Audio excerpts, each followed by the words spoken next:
আপনি হয়তো জানেন না যে আমারে গেরিনা থেকে অপমান করা হয়েছে। এটা আচ্ছা এটা বলিস না, আমি তো না, ফোন না, দিছিলাম যখন, তখন আমি লাইভে ছিলাম না, আমি লাইভ স্ট্রিম অন করেছি, সেই সময় তুই ফোন দিছিস।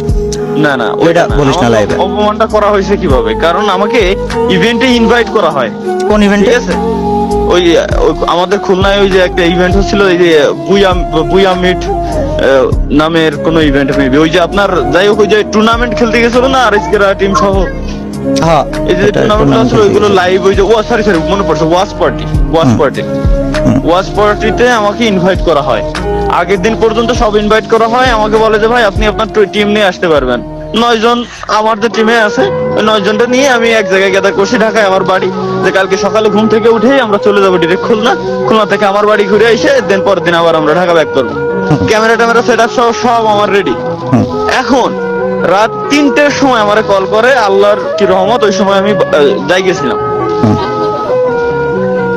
তো ওই সময় আমার কল করে, তাও কল দেয়াই হচ্ছে মারুফ বাইরে দিয়ে, যে তালা ভাই আপনি কালকে আসতেছেন না, আপনি কালকে অসুস্থ।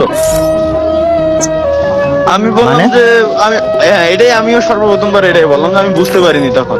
আমি বললাম যে কই ভাই আমি তো অসুস্থ না, আমি তো ঠিক আছি, তো আমি কালকে আসতেছি তো।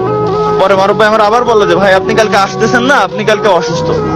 আমার নামে কিন্তু ওই যে ওই জায়গায় পিকচার টিকচার দিয়ে যে সব বোর্ড থাকে এন্ট্রি গেটে, ওই সব কিছু বানানো ছিল। পরবর্তীতে ওইটা ভাঙ্গি ফেলছে, তাও পোলাপান ভিডিও পর্যন্ত করছে।